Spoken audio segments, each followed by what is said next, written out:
오늘 하나님께서 우리에게 주시는 말씀은 신약 성경에 있는 누가복음 15장 11절부터 32절까지의 말씀입니다. 신약 성경 누가복음 15장 11절부터 32절까지의 말씀입니다. 오늘 본문 말씀이 조금 길지요. 제가 먼저 읽고 여러분들께서 읽으면서 교독하겠습니다. 마지막 절은 다 함께 읽겠습니다. 제가 먼저 읽습니다. 또 이르시되 어떤 사람에게 두 아들이 있는데 그 둘째가 아버지에게 말하되 아버지여 재산 중에서 내게 돌아올 분깃을 내게 주소서 하는지라. 아버지가 그 살림을 각각 나눠 주었더니 그 후 며칠이 안 되어 둘째 아들이 재물을 다 모아 가지고 먼 나라에 가 거기서 허랑방탕하여 그 재산을 낭비하더니 다 없앤 후 그 나라에 크게 흉년이 들어 그가 비로소 궁핍한지라. 가서 그 나라 백성 중 한 사람에게 붙여 사니 그가 그를 들로 보내어 돼지를 치게 하였는데 그가 돼지 먹는 쥐연 열매로 배를 채우고자 하되 주는 자가 없는지라.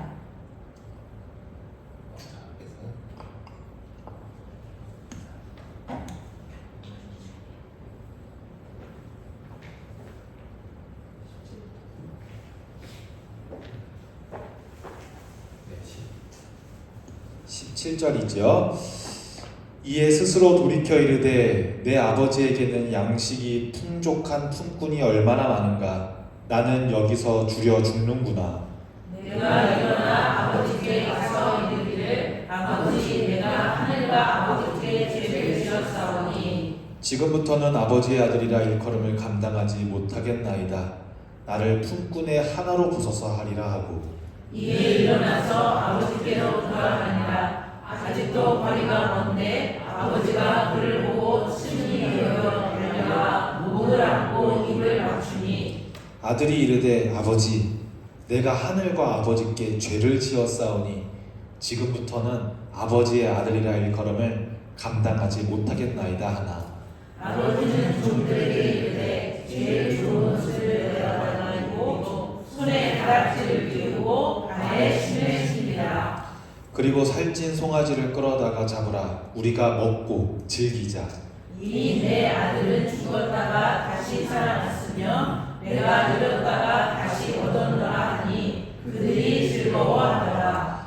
맏 아들은 밭에 있다가 돌아와 집에 가까이 왔을 때에 풍악과 춤추는 소리를 듣고 한족을 불러 이 무슨 일인가 묻는데 대답하되 당신의 동생이 돌아왔음에 당신의 아버지가 건강한 그를 다시 맞아들이게 됨으로 인하여 살찐 송아지를 잡았나이다 하니 그가 노하여 들어가고자 하지 아니하거늘 아버지가 나와서 권하되 아버지께 대답하여 이르되 내가 여러 해 아버지를 섬겨 명을 어김이 없거늘 내게는 염소 새끼라도 주어 나와 내 벗으로 즐기게 하신 일이 없더니 아버지의 살림을 청년들과 함께 삼켜버린 이 아들이 돌아오니 이를 위하여 세어진 송아지를 잡으셨나이다.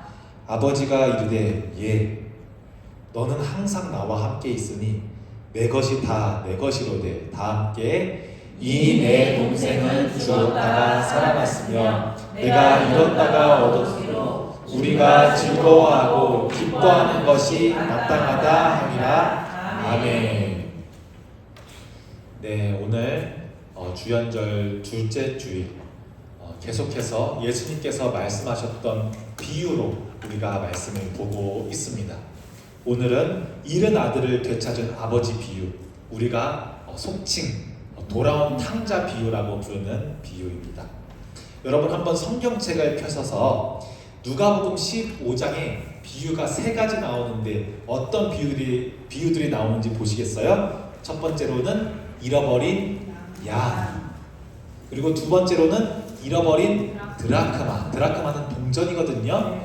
잃어버린 동전에 관한 비유, 잃어버린 양에 관한 비유, 그리고 마지막으로는 오늘의 이야기 잃어버린 아들에 관한 비유입니다. 이 세 가지의 공통점이 무엇입니까? 잃었다가 찾아요. 그렇죠.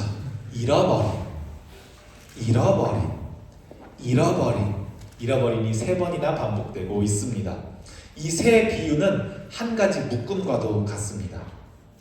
예수님께서는 이 세 가지 비유를 연달아서 말씀해 주시는데요. 이 이야기를 언제 해주시는 거냐면 말이죠. 자, 이제 유대교의 제사장들, 그리고 성전을 관리하는 사람들, 제사를 집행하는 사람들, 그러니까 바리새인과 서기관들이 말이죠. 이건 좀 예수님 아니지 않나? 이건 좀 아니지 않나? 하면서 막 수근거리고 있습니다. 그러면서 딴지를 겁니다. 뭐라고 딴지를 거냐면, 뭐라고 수근거리냐면, 당신의 가르침이 좋은 건 나도 인정을 한다. 당신의 가르침이 사람들을 너무나도 변화시키고 당신이 일으킨 기적들 나도 봐서 알고 있다. 근데 왜 이방인들이랑 가까이 가서 대화하고, 창기들의 몸을 원래 만지면 안 되는데 부정한 몸이니까 그들과도 거리낌 없이 가까이서 대화하고 식사하고, 죄 지은 나쁜 사람들을 자기 집에 초대해서 그 사람들이랑 식사 자리를 갖냐, 왜 이런 짓을 하냐는 거죠. 예를 들면 삭개오 같은 사람들, 그런 사람을 왜 초대해서 그런 고혈을 빨아먹는, 동포들의 고혈을 빨아먹는 나쁜 세리 같은 사람들을 왜 당신의 친구로 맞이하냐, 왜 그 사람들과 가까이 있냐, 대화하냐, 집에 초대하냐, 같이 밥 먹고 술 먹고 그러느냐, 딴지를 겁니다. 수근수근 거립니다. 그러니까 이런 말이죠. 왜 하나님께서 우리에게 주신 종교의 규칙을 어겨가면서, 하나님께서 우리에게 주신 율법을 어겨가면서 가르침을 전하냐.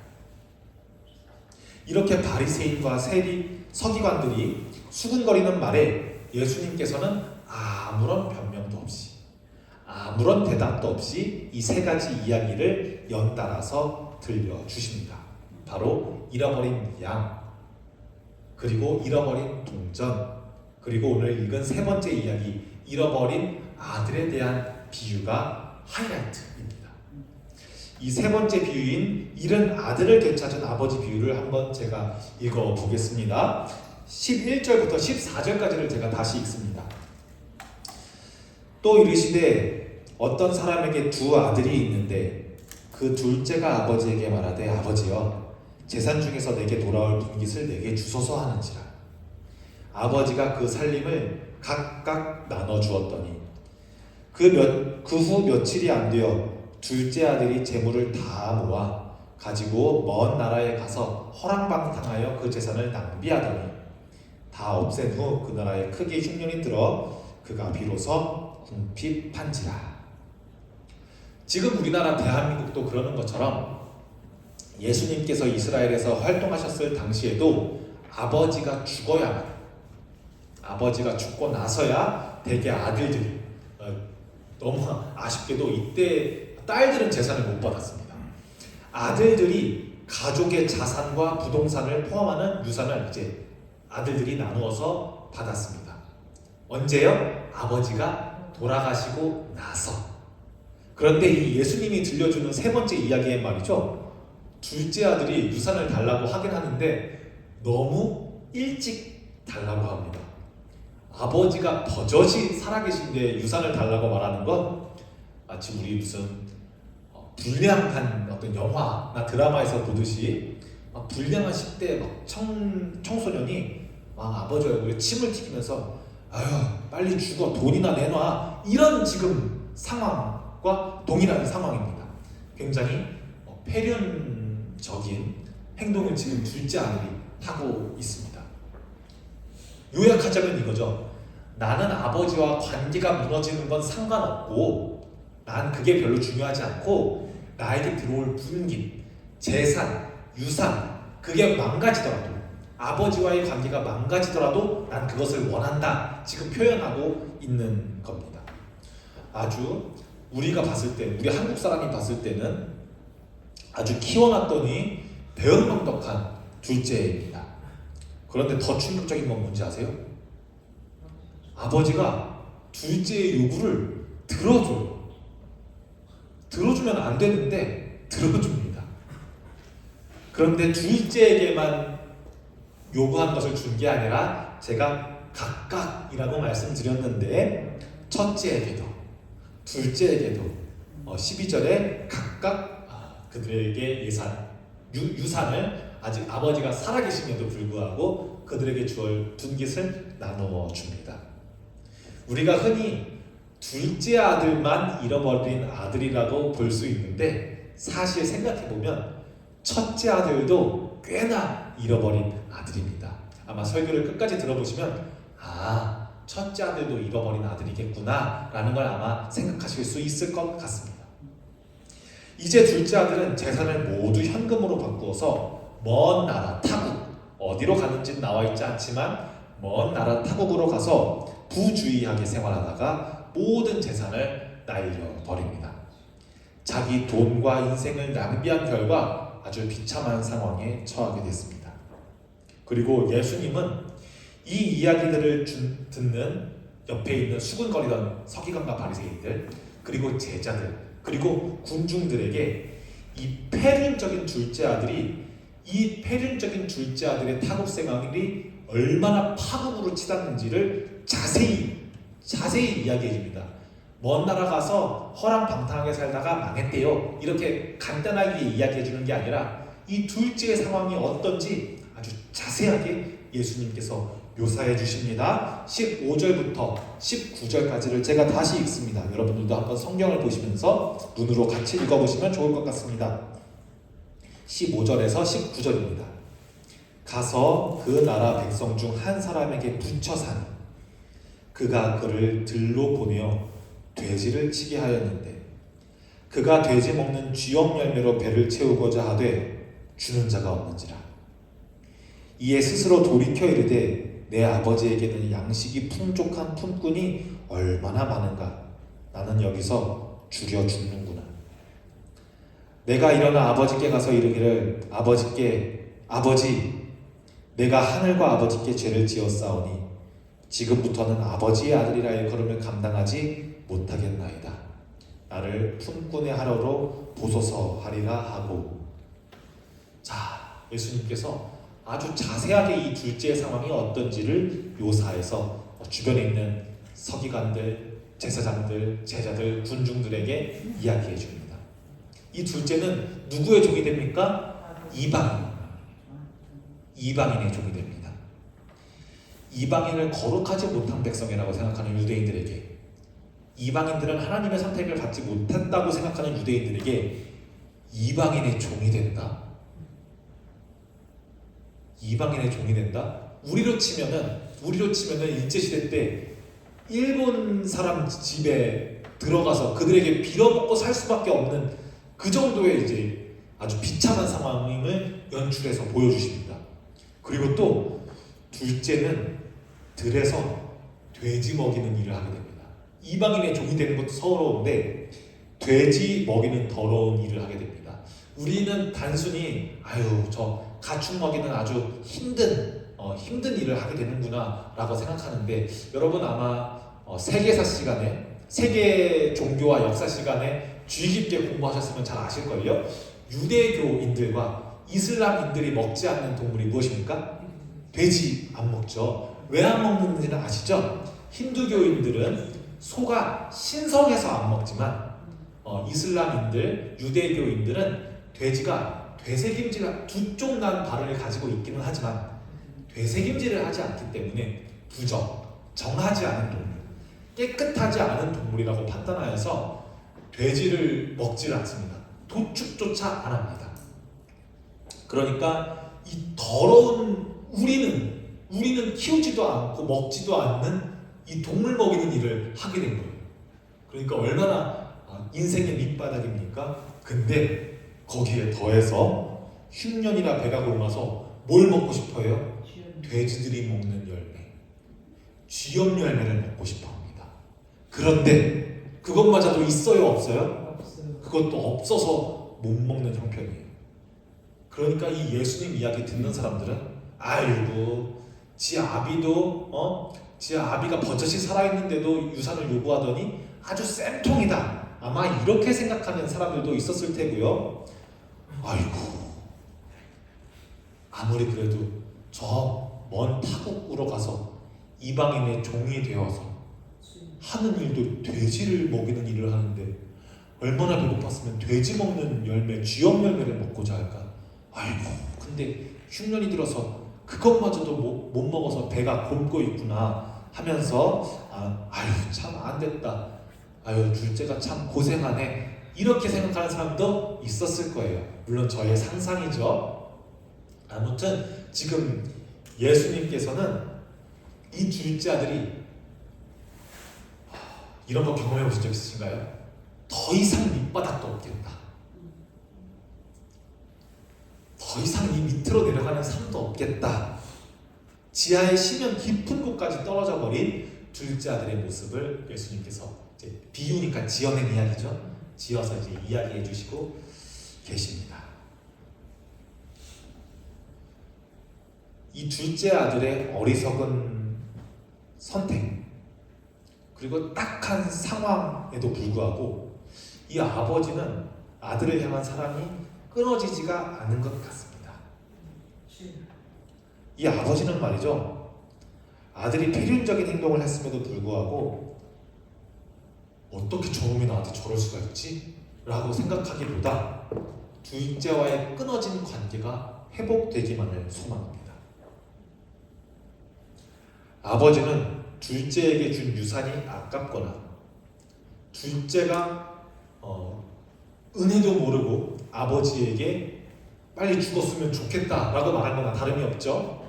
그렇게 말한 행동에 상처받기보다 언제 아들이랑 다시 만나나, 언제 아들이랑 다시 이야기하나, 언제 아들이랑 다시 함께 웃나, 언제 함께 다시 아들이랑 시간 내서 밥 먹나, 이런 것만 꿈꾸고 있습니다. 그래서 아버지는 얼른 돌아오는 아들을 보고 싶어서 마을 어귀로 나가, 우리 할머니 할아버지들이 그렇잖아요. 언제 오나, 언제 오나 지켜보고 있습니다. 이제 이 돌아온 둘째를 만난 아버지가 어떻게 행동하는지 20절부터 24절까지 읽어봅니다. 이에 일어나서 아버지께로 돌아가니라. 아직도 거리가 먼데 아버지가 그를 보고 측은히 여겨 달려가 목을 안고 입을 맞추며 아들이 이르되 아버지, 내가 하늘과 아버지께 죄를 지었사오니 지금부터는 아버지의 아들이라 일컬음을 감당하지 못하겠나이다 하나, 아버지는 종들에게 이르되 제일 좋은 옷을 내어다가 입히고 손에 가락지를 끼우고 발에 신을 신기라. 그리고 살찐 송아지를 끌어다가 잡으라. 우리가 먹고 즐기자. 이 내 아들은 죽었다가 다시 살아났으며 내가 잃었다가 다시 얻었노라 하니 그들이 즐거워하더라. 드디어 이 두 부자가 만나게 됩니다. 아버지는 아들이 와서 버선발로 뛰어나가서 아들을 끼어안고 입을 맞춥니다. 불과 우리 500년 전에, 600년 전에 조선시대에도 그랬듯이 중동에서도, 우리 조선시대에서도 그랬던 것처럼 중동에서 어른은 달리지 않습니다. 어른은 우리 젊은이들이나 급한 일 있을 때 달리는 거지, 어른은, 예복을 차려입은 어른은 달리지 않습니다. 특히 존경받을 만한 마을의 웃 어른은, 그런 어른이 막 옷을 이제 걷어 올리고 달리는 모습은 지금으로 치면 대낮에 속옷 차림으로 달리는 것처럼 굉장히 창피한 일입니다. 채통을 못 지키는 그런 행동입니다. 그런데 아버지는 아들이 중요하지, 채통, 다른 사람들이 저 사람 봐봐 막 달려간다, 중요하지 않습니다. 아버지는 누구만 중요해요? 돌아오는 둘째 아들만 중요합니다. 다른 것 하나도 안 중요합니다. 이 아버지는. 그래서 둘째 아들을 버선발로 뛰어나가 맞이합니다. 작은 아들은 아마 아버지를 만나면 뭐라 해야 하나, 일단 죄송하다고 먼저 해야 하나, 자초지종을 먼저 설명해야 되나 막 고민했을 텐데, 아버지의 무조건적인 사랑과 환대에 더 이상 말을 잇지를 못합니다. 아들은 아버지, 내가 참 하나님과 아버지께 죄를 지었어요. 내가 참 자식으로 불릴 자격도 없는 것 같아요 라면서 자기의 잘못을 인정합니다. 그런데 그 다음이 참 중요합니다. 여기가 참 중요한데요. 첫째 아들이 이게 너무 탐탁치가 않습니다. 첫째 아들이 어떻게 행동하는지 한번 제가 말씀드릴게요. 25절부터 8절입니다. 맏아들은 밭에 있다가 돌아와 집에 가까이 왔을 때 풍악과 춤추는 소리를 듣고 한 종을 불러 이 무슨 일인가 물을 때 대답하되 당신의 동생이 돌아왔음에 당신의 아버지가 건강한 그를 다시 맞아들이게 되므로 인하여 살찐 송아지를 잡았나이다 하니 잔치를 열었습니다. 이 말입니다. 그가 노하여 들어가고자 하지 아니하거늘 아버지가 나와서 권한대.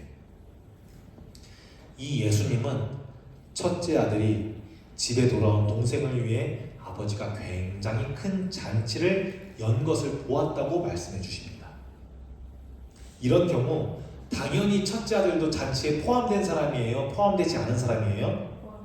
당연히 포함된 사람이죠.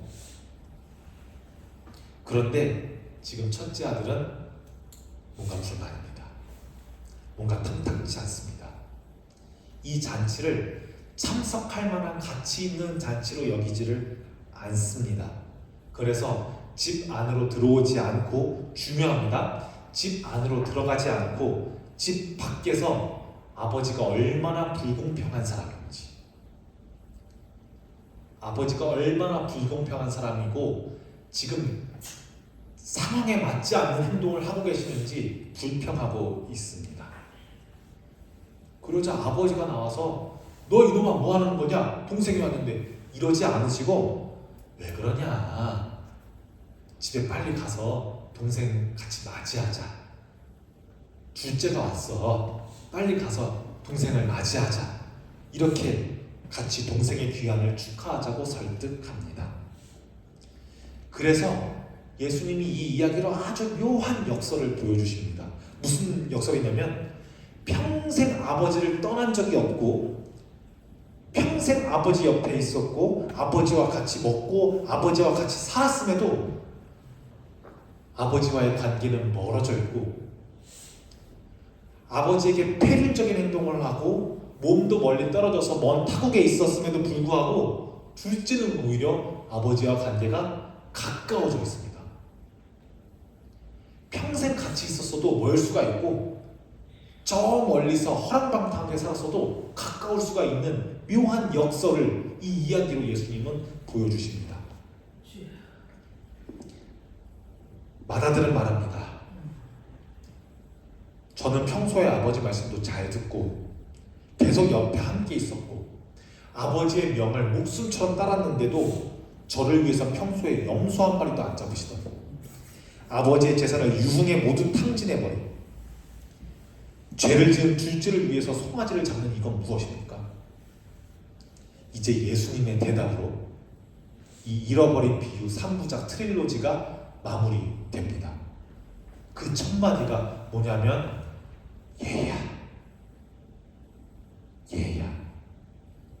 우리나라 말로는 얘야라고 되어 있지만 헬라어 원문으로는 테크노, 아들아, 내 아들아.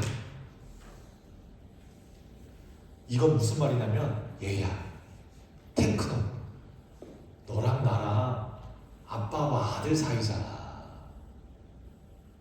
너랑 나랑 아버지와 아들 관계잖아.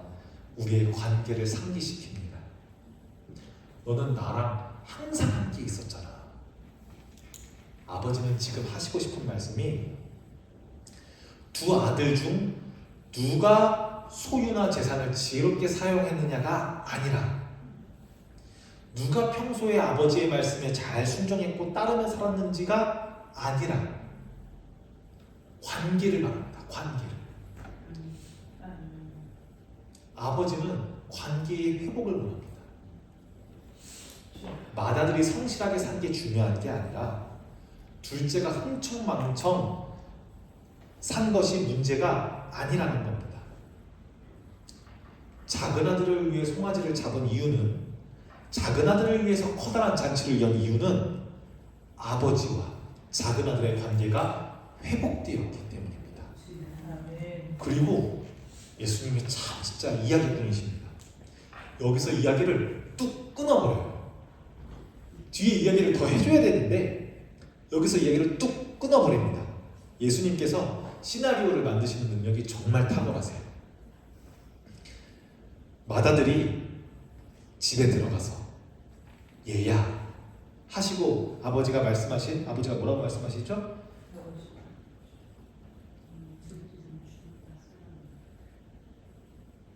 얘야 어디 나오는 얘 너는 항상 나와 함께 있으니 내 것이 다 네 것이로되 네 동생은 죽었다가 살아났으며 내가 잃었다가 얻었기로 우리가 같이 즐거워하는 거 어때? 같이 기뻐하는 게 마땅하지 않아? 이렇게 이야기하고 이야기가 뚝 끝나버립니다. 과연 마다들이 이 아버지의 말씀이 마치고 난 다음에 동생이랑 같이 잔치에 참여했을까요? 아니면 나 못 가겠어. 저놈이 잔치에 있는데 나는 거기 못 가. 이렇게 하고 잔치를 가지 않았을까요? 아마 이 이야기를 듣고 있었던 바리새인들, 서기관들, 예수님 주변에 있었던 제자들, 그리고 군중들은 나라면 어떻게 했을까?